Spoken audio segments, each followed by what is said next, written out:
홍길동이 태어난 것은 조선시대 한양의 높은 양반 집안이었다. 아버지 홍판서는 당대의 명망 있는 관료였다. 집안도 좋고 학식도 깊고 나라에서도 인정받는 인물이었다. 큰아들 홍인영은 정실부인 소생으로 아버지의 모든 것을 물려받을 적통이었다. 그리고 홍길동이 있었다. 그는 아버지 홍판서와 12춘섬 사이에서 태어난 아이였다. 서자라고 불리던 신분. 오늘날로 치면 법적으로 인정받지 못하는 자식이었다. 홍길동은 총명했다.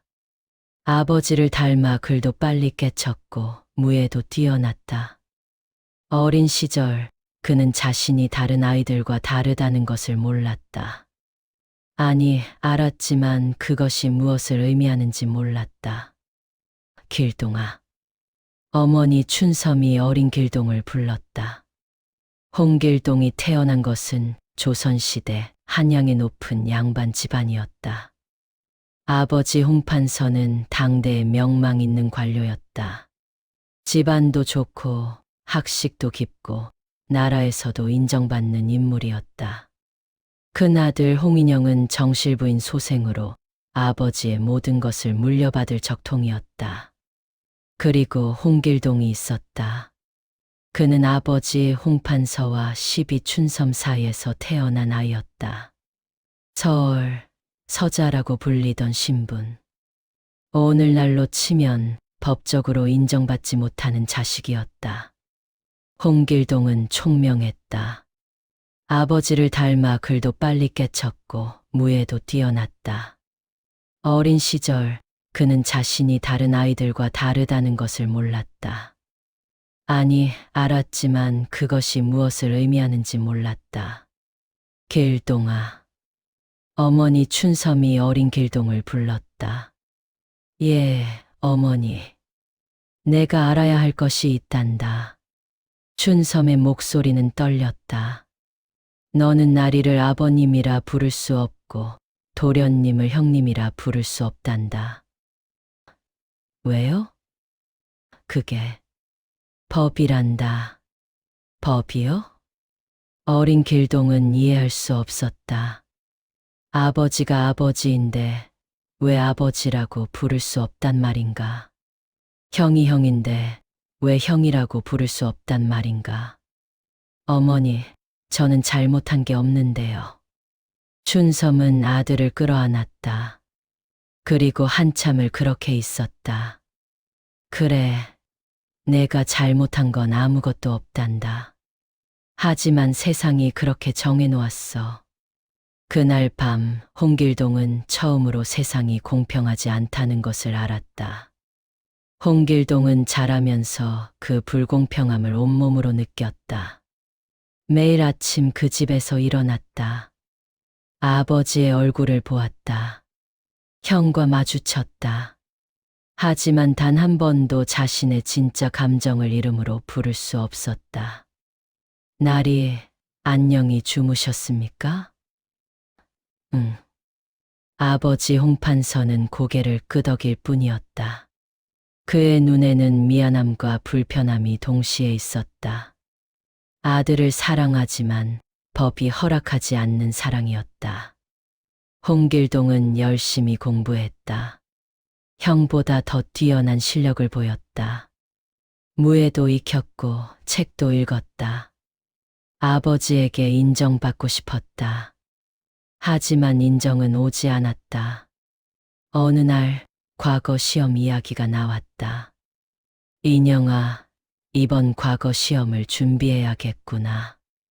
홍판서가 큰아들에게 말했다. 예, 아버지. 열심히 하겠습니다. 홍길동도 그 자리에 있었다. 그는 조심스럽게 물었다. 나리, 저도 과거 시험을 볼 수 있습니까? 순간 방 안이 조용해졌다. 홍판서는 한참을 말없이 있다가 천천히 고개를 저었다. 길동아, 너는 서울이다. 서울은 과거 시험을 볼 수 없다. 하지만 법이 그렇다. 또 법이었다. 모든 것을 가로막는 것은 항상 법이었다. 그날 밤 자신의 방에서 책을 찢었다. 그토록 열심히 공부했던 책들을.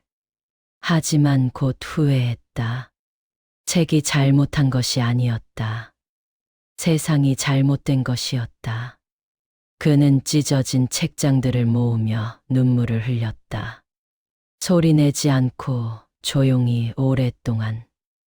15살이 된 홍길동은 이미 집안 누구보다 뛰어난 실력을 갖추고 있었다. 하지만 그것은 아무도 인정해주지 않는 실력이었다. 어느 날 밤 홍길동은 아버지의 서재 앞을 지나가다 불빛이 새어나오는 것을 보았다. 안에서는 아버지와 형이 나란히 앉아 책을 읽고 있었다. 인영아, 이 대목을 보거라. 군자는 화의부동한다고 했지. 예, 아버지. 서로 화합하되 맹목적으로 동조하지 않는다는 뜻이지요. 그렇지. 너는 앞으로 관리가 될 것이다. 이런 마음가짐이 중요하단다. 아버지의 목소리는 따뜻했고 형의 대답은 자신감에 차 있었다. 홍길동은 문틈으로 그 광경을 바라보았다. 그리고 문득 깨달았다. 저 자리에는 영원히 내가 없구나. 아무리 공부를 잘해도 아무리 효를 다해도 저 자리는 자신의 것이 아니었다. 저건 혈통의 자리가 아니라 제도의 자리였다. 발걸음을 돌려 자신의 방으로 돌아왔다. 그리고 창밖을 바라보았다. 달이 밝았다. 나는 누구인가? 혼잣말이 새어나왔다. 나는 대체 누구인가? 이름은 있지만 불릴 수 없는 이름. 가족이 있지만 가족이라 부를 수 없는 관계. 집이 있지만 진정한 집이 아닌 곳. 그날 밤 홍길동은 어떤 다짐을 했다. 이 세상이 나를 인정하지 않는다면 나는 이 세상을 바꾸겠다. 구체적인 방법은 몰랐다. 하지만 더 이상 이렇게 살 수는 없었다. 홍길동이 20살이 되던 해 그는 집을 떠나기로 결심했다. 더 이상 그 집에서 견딜 수 없었다. 매일 아침 눈을 뜨면 자신이 투명인간처럼 느껴졌다. 사람들은 그를 보면서도 보지 않았고 그가 말을 해도 듣지 않았다. 떠나기 전날 밤 홍길동은 어머니 춘섬을 찾아갔다. 춘섬은 홀로 등불 아래 앉아 바느질을 하고 있었다. 아들이 들어오자 손을 멈추고 고개를 들었다. 어머니, 앉거라. 춘섬은 이미 알고 있었다. 아들이 떠날 것이라는 걸. 어머니는 항상 안다. 한참을 침묵이 흘렀다. 춘섬이 먼저 입을 열었다. 언제 떠나려느냐? 내일 새벽. 그래. 춘섬은 더 이상 묻지 않았다. 어디로 가느냐고, 무엇을 하려느냐고, 언제 돌아오느냐고. 그런 질문들은 의미가 없었다. 아들은 이미 결심했고 어머니는 그것을 받아들일 수밖에 없었다. 어머니, 제가 돌아올 때는 홍길동의 목소리가 떨렸다. 제 이름을 떳떳하게 부를 수 있는 사람이 되어 오겠습니다. 춘섬은 아들의 손을 잡았다. 거칠고 큰 손이었다. 언제 이렇게 컸을까? 길동아, 세상은 내가 생각하는 것보다 더 넓고 더 차갑단다. 알고 있습니다. 그래도 가겠느냐?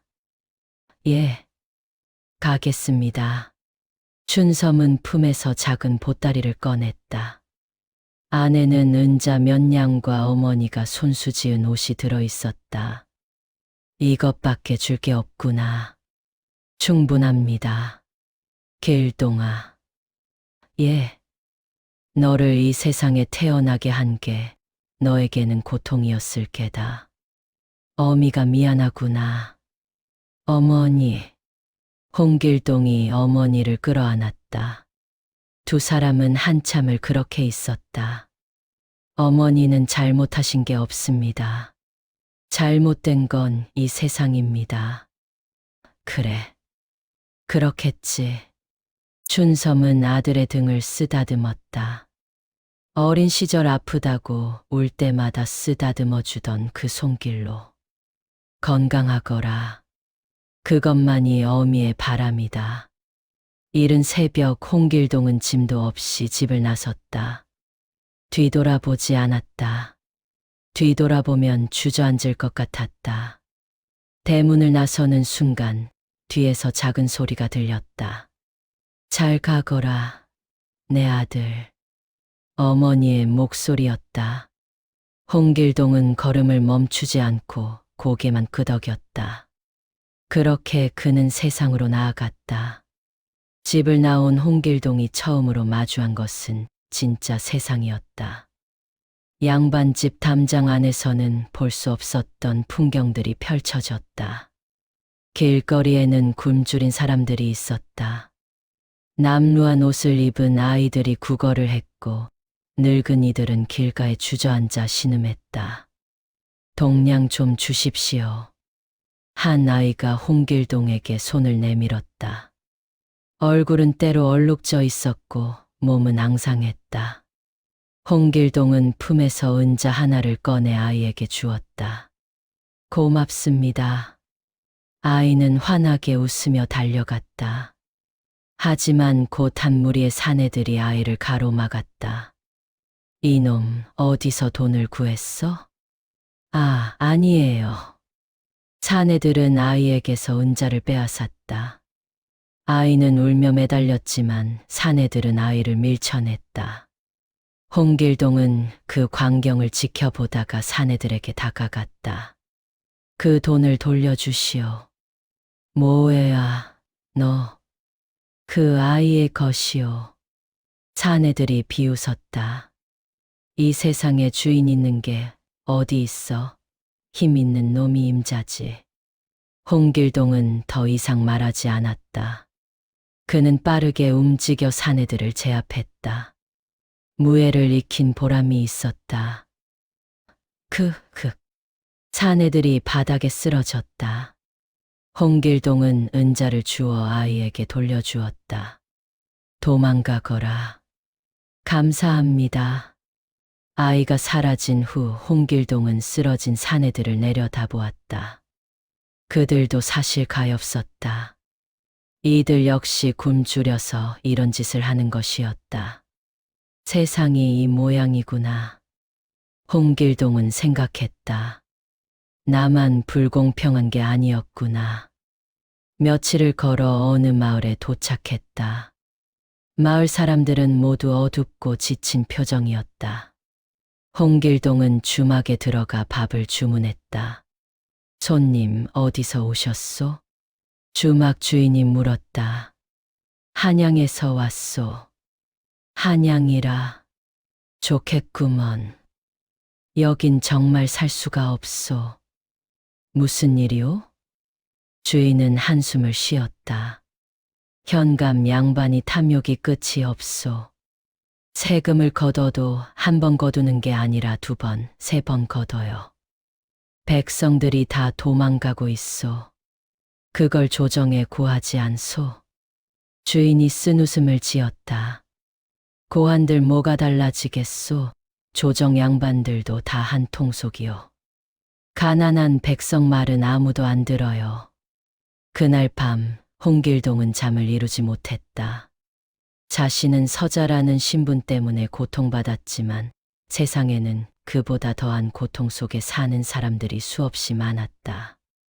어떤 이들은 태어날 때부터 천민이라는 이유로 사람 대접도 받지 못했고, 어떤 이들은 아무 잘못 없이 억울한 누명을 쓰고 옥에 갇혀 있었다. 이게 법이라고? 홍길동은 분노했다. 백성을 보호해야 할 법이 백성을 짓밟고 있구나. 다음 날 홍길동은 직접 관아를 찾아갔다. 관아 앞에는 많은 사람들이 모여 있었다. 제발 한 번만 봐주십시오. 한 노인이 포졸에게 매달렸다. 시끄럽다. 세금도 못 내는 주제에. 포졸이 노인을 발로 찼다. 노인은 비명을 지르며 넘어졌다. 홍길동은 그 광경을 보다가 포졸들 앞으로 걸어갔다. 그만두시오. 포졸들이 돌아봤다. 뭐야, 넌? 지금 하시는 일이 옳다고 생각하시오? 포졸들이 비웃었다. 옳고 그름을 따질 게 뭐 있어? 우린 관아의 명을 받고 세금을 거두는 것뿐이야. 명령이면 무엇이든 해도 되는 겁니까? 당연하지. 법대로 하는 거라고. 그 법이 틀렸다면 어쩌겠소? 포졸들의 얼굴이 굳어졌다. 이 자식이 지금. 그들이 칼을 뽑으려는 순간 홍길동이 움직였다. 빠르고 정확했다. 포졸들은 자신들이 무슨 일을 당했는지도 모른 채 바닥에 쓰러졌다. 홍길동은 노인을 일으켜 세웠다. 괜찮으십니까? 고맙습니다. 어서 집으로 돌아가십시오. 노인이 떠난 후 홍길동은 관아 안을 바라보았다. 안에서는 현감이 편하게 술을 마시고 있을 것이다. 백성들이 거둔 세금으로 이대로 둘 수는 없다. 홍길동은 결심했다. 그날 밤 그는 관아에 잠입했다. 한밤중 관아는 조용했다. 홍길동은 담을 넘어 곳간으로 갔다. 안에는 쌀과 돈이 가득 쌓여 있었다. 백성들에게서 거둔 것들이었다. 그는 조용히 그것들을 꺼내기 시작했다. 자루에 담아 하나씩 밖으로 옮겼다. 새벽녘 그는 마을 사람들이 모여 사는 곳에 그것들을 몰래 나눠 놓았다. 각 집 앞에 쌀 한 자루씩. 그리고 관아 문에 한 장의 편지를 남겼다. 백성의 것을 백성에게 돌려준다. 다음 날 아침 마을은 발칵 뒤집혔다. 이게 어떻게 된 일이야? 누가 우리 집 앞에 쌀을 놓고 갔어. 관아가 털렸대. 사람들은 웅성거렸다. 두려움과 기쁨이 뒤섞인 표정이었다. 현감은 분노했다. 당장 범인을 잡아라. 하지만 아무도 잡히지 않았다. 홍길동은 이미 그 마을을 떠난 후였다. 그는 다른 마을로 또 다른 곳으로 이동하며 같은 일을 반복했다. 탐과 놀이에게서 빼앗아 백성에게 돌려주었다. 그리고 매번 같은 글귀를 남겼다. 백성의 것을 백성에게 돌려준다. 소문은 빠르게 퍼져나갔다. 사람들은 그를 의적이라고 불렀고 어떤 이들은 영웅이라고 했다. 하지만 홍길동은 자신을 영웅이라고 생각하지 않았다. 그는 그저 옳은 일을 하고 있을 뿐이었다. 혼자 활동하던 홍길동에게 변화가 찾아온 것은 몇 달 후였다. 어느 날 밤 또 한 번의 일을 마치고 숲으로 돌아가는 길이었다. 갑자기 누군가가 나타났다. 기다리고 있었소. 한 사내였다. 25쯤 되어 보이는 젊은이. 홍길동은 경계했다. 누구시오? 내 이름은 중요치 않소. 다만 당신과 함께하고 싶소. 무슨 말이오? 사내가 한 걸음 다가왔다. 당신이 하는 일을 알고 있소. 탐과 놀이에게서 빼앗아 백성에게 나눠주는 일. 나도 그 일을 돕고 싶소. 왜? 나도 당신처럼 이 세상이 틀렸다고 생각하기 때문이오. 홍길동은 사내를 찬찬히 바라보았다. 진심이 보였다. 당신은 어떤 사람이오? 나는 원래 장사치였소. 하지만 억울한 일을 당했소. 관아의 관리가 내 재산을 모두 빼앗았소.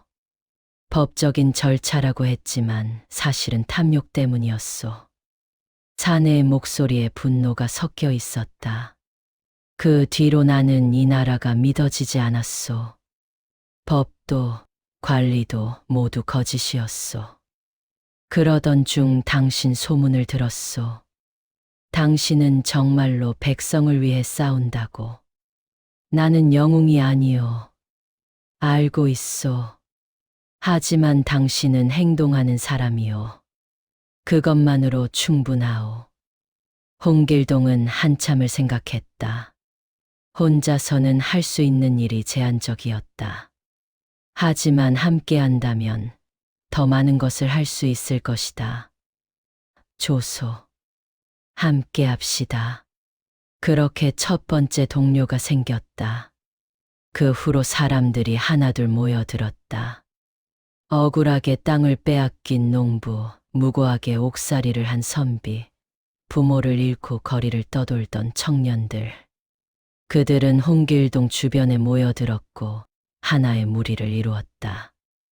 우리에게 이름이 필요하지 않겠소? 어느 날 한 동료가 제안했다.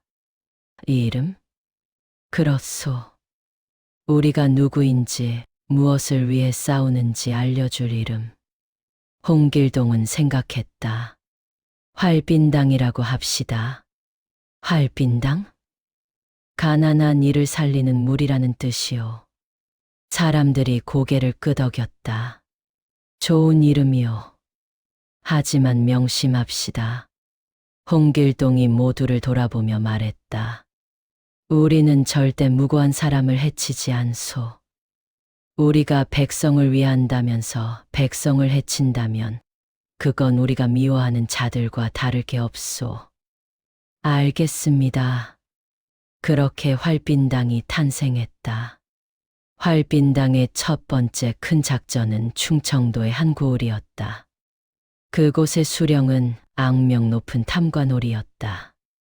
백성들에게 과도한 세금을 거두고 자신의 배를 채우는 데만 열중했다.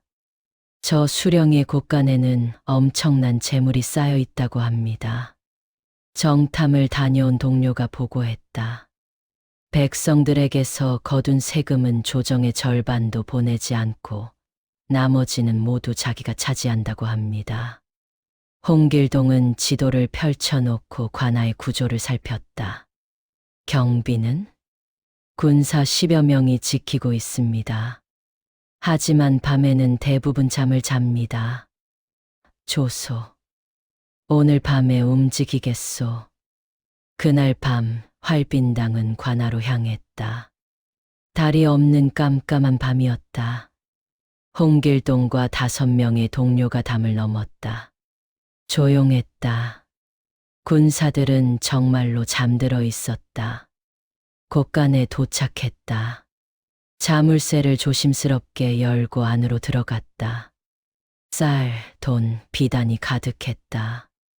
백성들의 피와 땀이 여기 쌓여 있었다. 모두 꺼내시오. 홍길동의 명령에 동료들이 움직였다. 그들은 최대한 많은 것을 자루에 담아 밖으로 옮겼다. 그때였다. 누구냐?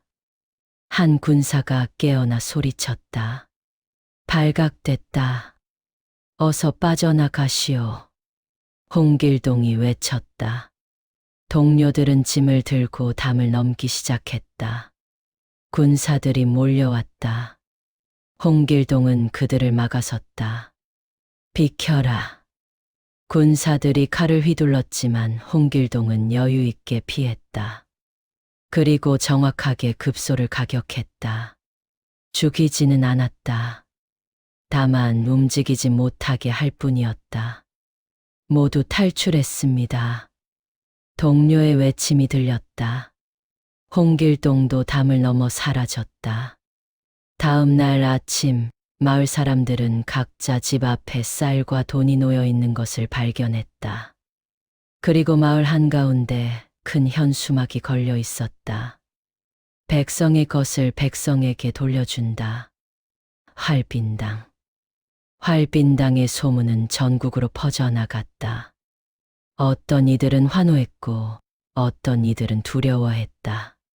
조정에서는 큰 소동이 벌어졌다. 활빈당이라니 대체 어떤 놈들이냐? 당장 잡아들여라. 왕이 직접 명을 내렸다. 전국에 수배령이 내려졌다. 하지만 활빈당은 쉽게 잡히지 않았다. 그들은 마치 바람처럼 나타났다가 사라졌고 관군이 도착했을 때는 이미 흔적도 없었다. 무엇보다 백성들이 그들을 숨겨주었다. 관군이 마을에 들어오면 백성들은 모른다고 했다. 관리가 협박해도 고문해도 아무도 입을 열지 않았다.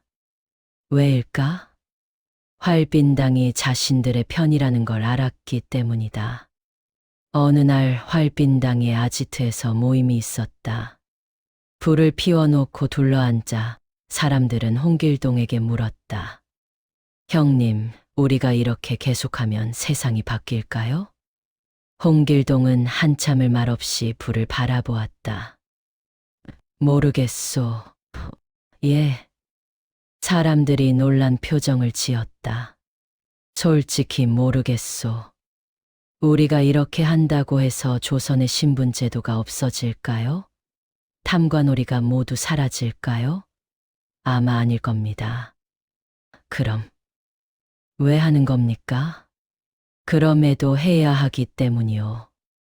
홍길동이 천천히 말을 이었다. 우리가 하는 일이 세상을 완전히 바꾸지는 못할 겁니다. 하지만 적어도 오늘 밤 어떤 노인은 우리가 나눠준 쌀로 굶지 않을 것이고 어떤 아이는 우리 덕분에 따뜻한 이불을 덮을 겁니다.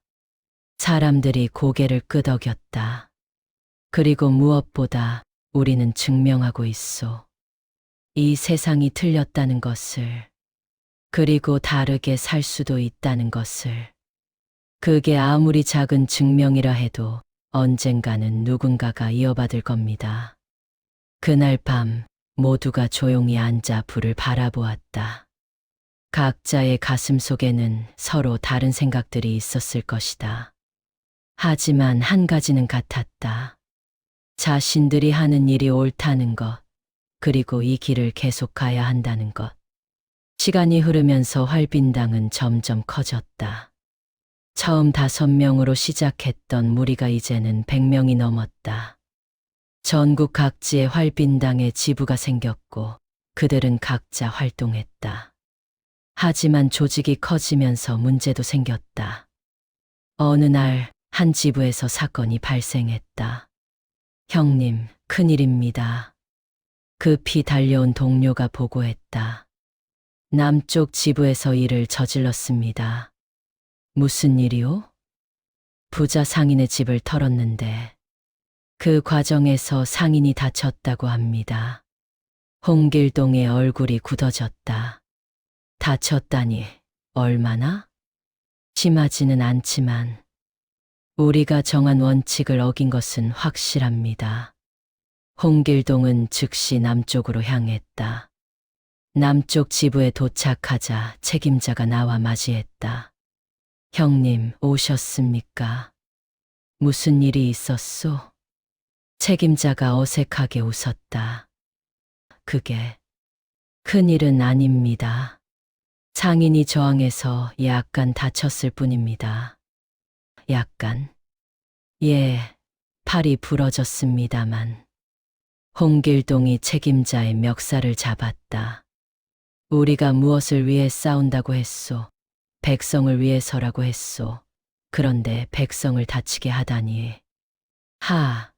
하지만 그 상인은 부자였습니다. 백성이 아니라 부자도 백성이요. 우리가 미워하는 것은 탐관오리요. 억울하게 백성을 괴롭히는 자들이요. 정당하게 장사해서 돈을 번 상인을 해쳐서는 안 돼요. 홍길동은 책임자를 내려놓았다. 당신은 오늘부로 활빈당에서 주방이요. 형님, 우리의 원칙을 어긴 자는 함께할 수 없소. 그날 이후 홍길동은 모든 지부에 명령을 내렸다. 우리는 절대 무고한 사람을 해치지 않는다. 이 원칙을 어기는 자는 활빈당이 아니다. 하지만 조직이 커질수록 통제는 어려워졌다. 어느 날 밤 홍길동은 혼자 산 정상에 올라갔다. 달이 밝았다. 저 아래로 마을의 불빛들이 보였다. 그는 생각에 잠겼다. 나는 대체 무엇을 하고 있는가?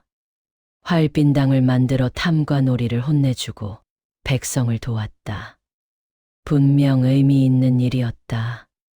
하지만 그게 뭘 바꿨는가? 조선의 신분제도는 여전했고 부패한 관리들은 계속 생겨났다. 한 명을 처벌하면 다른 한 명이 그 자리를 차지했다. 내가 진정 원하는 건 뭐였지? 처음 집을 나올 때 홍길동은 자신이 인정받는 세상을 꿈꿨다. 하지만 지금은 그 꿈이 무엇이었는지조차 흐릿했다. 그는 영웅이 되고 싶었던 게 아니었다. 그저 한 사람의 아들로, 한 사람의 형제로 살고 싶었을 뿐이었다.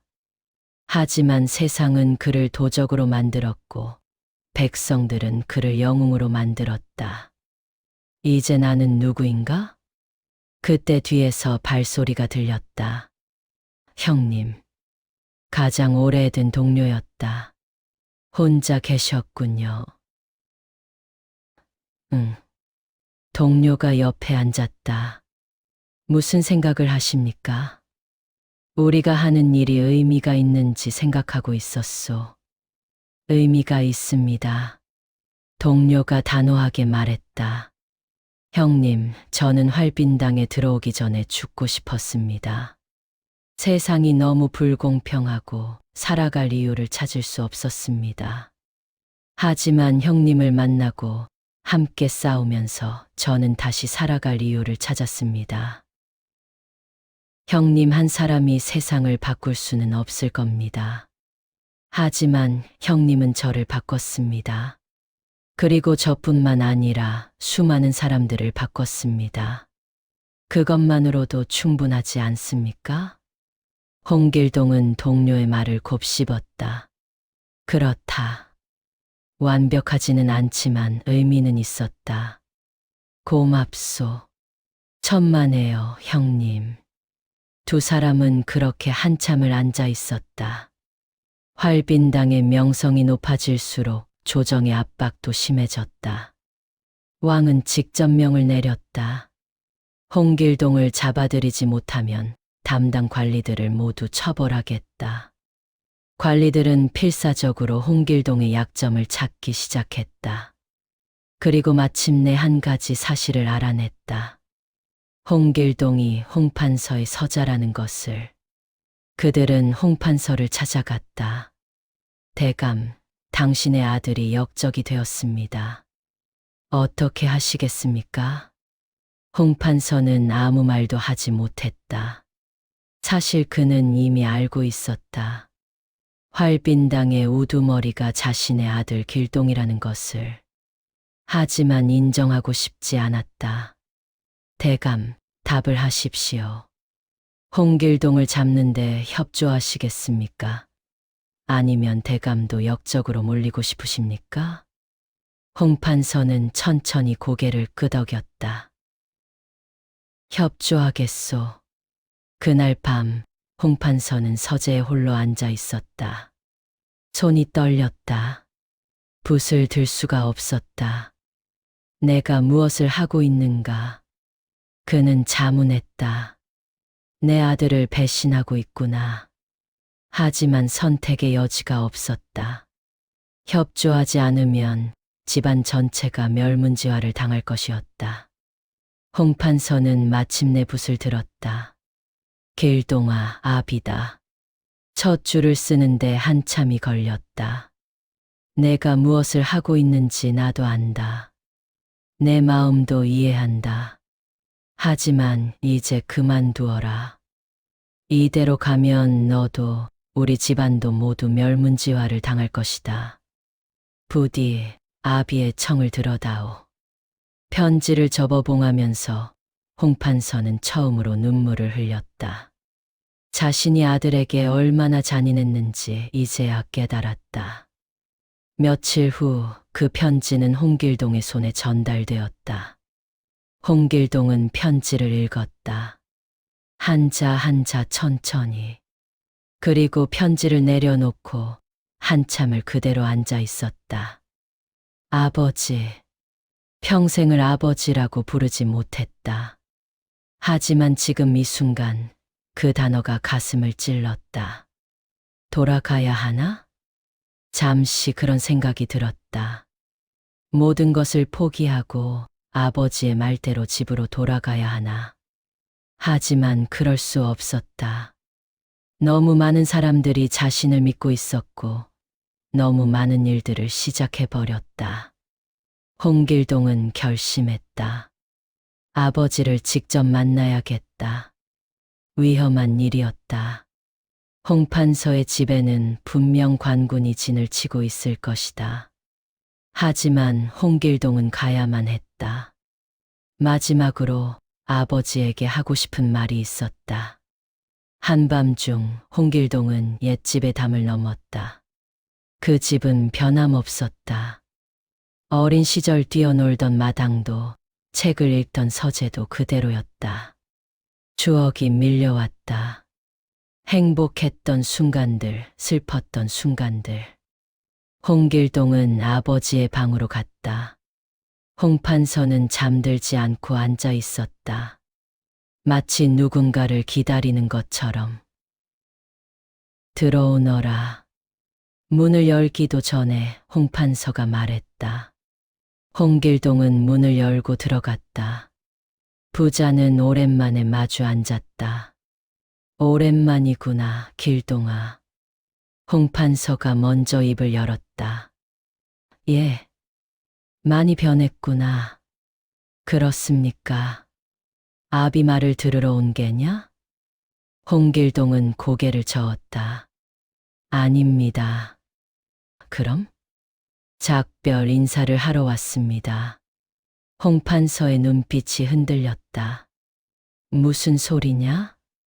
저는 이 나라를 떠날 겁니다. 더 이상 여기에 있으면 아버지와 집안에 피해가 갈 테니까요. 길동아. 하지만 떠나기 전에 한 가지만 여쭙고 싶습니다. 홍길동이 아버지를 똑바로 바라보았다. 아버지는 제가 잘못됐다고 생각하십니까? 제가 탐관오리에게서 빼앗아 백성에게 나눠준 것이 잘못된 일입니까? 홍판서는 한참을 침묵했다. 그리고 천천히 입을 열었다. 아니다. 예, 잘못되지 않았다. 내 말이 옳다. 홍길동은 놀라 아버지를 바라보았다. 홍판서가 계속 말했다. 이 나라는 썩었다. 신분제도는 불합리하고 관리들은 부패했다. 백성들은 고통받고 있다. 나도 안다. 하지만 나는 할 수 없었다. 왜입니까? 두려웠기 때문이다. 홍판서의 목소리가 떨렸다. 나는 이 제도 안에서 태어나 이 제도 안에서 자랐다. 이 제도가 나를 보호했고 나는 이 제도에 순응했다. 잘못된 줄 알면서도 바꿀 용기가 없었다.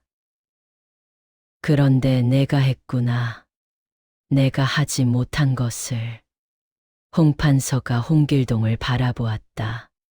길동아, 너는 내가 가장 두려워하던 아들이었다. 무슨 말씀이십니까? 내가 똑똑한 것도 용감한 것도 다 알았다. 그런데 그게 두려웠다. 내가 언젠가 이 세상에 반기를 들 거라는 걸 알았기 때문이다. 그래서 나는 너를 멀리했다. 너를 아들이라 부르지 못하게 했다. 홍판서의 눈에서 눈물이 흘렀다. 미안하다, 길동아. 아비가 잘못했다. 그 순간 홍길동도 눈물을 참을 수 없었다. 평생을 기다렸던 말이었다. 아버지. 그래, 아들아. 두 사람은 서로를 껴안았다. 말없이 눈물만 흘리면서 평생을 쌓아왔던 벽이 무너지는 순간이었다. 한참 후 홍길동이 몸을 일으켰다. 이제 가보겠습니다. 어디로 갈 것이냐? 바다 너머입니다. 들으니 저 멀리 남쪽에 섬나라들이 있다고 합니다. 거기 가서 새로운 나라를 세우려 합니다. 새 나라. 예. 신분도 없고 누구나 평등한 나라를. 제가 꿈꾸던 세상을 직접 만들어 보려 합니다. 홍판서는 고개를 끄덕였다. 그러거라. 그게 내 길이라면. 홍길동이 문 쪽으로 걸어갔다. 그리고 문지방에서 멈춰 섰다. 아버지, 한 번만 더 불러도 되겠습니까? 홍판서가 눈물을 흘리며 고개를 끄덕였다. 그래, 아들아. 마음껏 불러다오. 아버지, 그동안 감사했습니다. 홍길동은 뒤돌아 아버지를 향해 깊이 절했다. 그리고 사라졌다. 홍판서는 한참을 그 자리에 앉아 있었다. 아들이 사라진 문을 바라보면서 잘 가거라, 내 아들아. 내가 꿈꾸는 세상을 만들기를. 홍길동은 활빈당 사람들을 모았다. 우리는 이 나라를 떠날 것이오. 사람들이 웅성거렸다. 어디로 가십니까? 남쪽 바다 너머 율도국이라는 섬나라로 갈 것이오. 거기에 우리만의 나라를 세울 겁니다. 나라를요? 그렇소. 신분도 없고 누구나 평등한 나라. 백성이 주인인 나라. 우리가 꿈꾸던 세상을 직접 만드는 겁니다. 사람들의 눈이 빛났다. 하지만 어떤 이는 물었다. 형님, 그럼 조선의 백성들은 어떻게 합니까? 우리가 떠나면 그들은. 홍길동은 고개를 끄덕였다. 나도 그게 가장 마음에 걸리오. 하지만 우리가 여기 남아서 할 수 있는 일은 이제 거의 없소. 조정은 우리를 잡기 위해 혈안이 되어 있고 우리가 움직이면 백성들만 피해를 입을 겁니다. 대신 우리는 증명할 것이오. 다른 세상이 가능하다는 것을. 그리고 언젠가 우리가 만든 나라가 조선 백성들에게 희망이 될 수도 있을 겁니다. 사람들이 침묵했다. 그들도 알고 있었다. 홍길동의 말이 맞다는 것을. 준비는 빠르게 진행되었다. 배를 구하고 식량을 모으고 항해 준비를 했다. 떠나는 날 많은 백성들이 해안가에 모였다. 활빈당이 떠난다더군요. 이제 누가 우리를 지켜주나? 사람들의 눈에는 슬픔이 가득했다. 홍길동은 그들을 향해 마지막 인사를 했다. 여러분, 우리는 떠나지만 여러분을 잊지 않을 것입니다. 그리고 언젠가 우리가 만든 나라의 소식이 여러분에게 희망이 되기를 바랍니다. 배가 출항했다. 뒤돌아보니 조선의 해안선이 점점 작아졌다. 어떤 이는 눈물을 흘렸고 어떤 이는 희망에 부풀었다. 홍길동은 뱃머리에 서서 앞을 바라보았다. 새로운 세계가 기다리고 있었다. 바다는 넓고 거칠었다.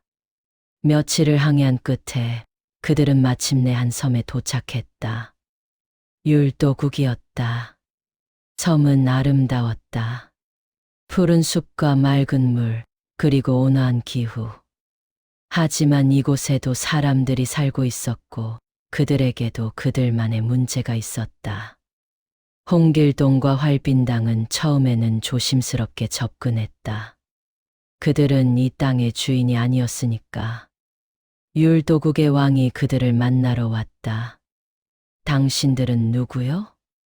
저희는 조선에서 온 사람들입니다. 이곳에 정착하고 싶습니다. 조선? 먼 나라에서 왔군요. 무엇 때문에? 새로운 삶을 찾아서입니다. 왕은 홍길동 일행을 찬찬히 살폈다. 조소, 하지만 우리의 법을 따라야 하오. 물론입니다. 시간이 지나면서 율도국 사람들은 홍길동 일행을 받아들였다. 홍길동이 현명하고 공정했기 때문이다. 율도국에도 지배층과 피지배층이 있었다. 조선과 비슷한 구조였다. 홍길동은 그들 사이에서 중재자 역할을 했다. 그는 폭력을 쓰지 않고 대화와 설득으로 문제를 해결했다.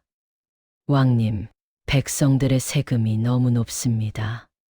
하지만 나라를 운영하려면 세금이 필요하오. 맞습니다. 하지만 적정선이 있습니다. 백성들이 굶주리면 나라도 약해집니다. 왕은 홍길동의 말을 곱씹었다. 무엇을 제안하시오? 세금을 줄이되 대신 효율적으로 사용하십시오.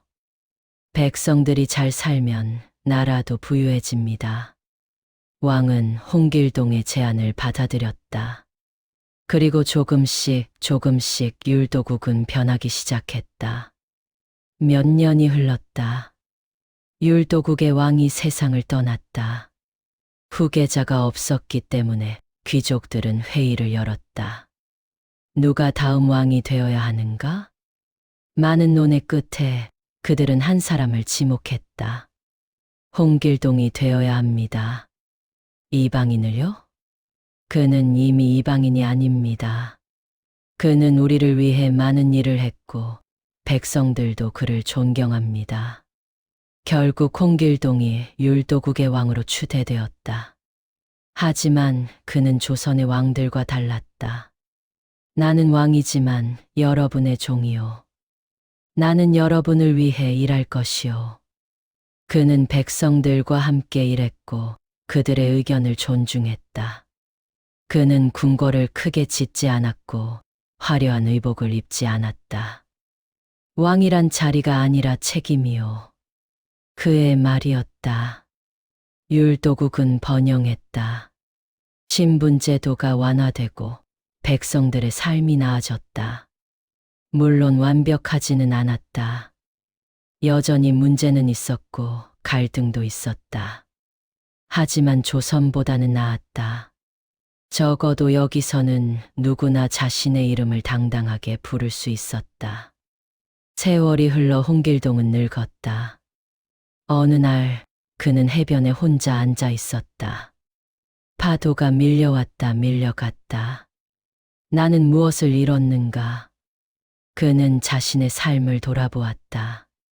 활빈당을 만들어 조선의 백성을 도왔다.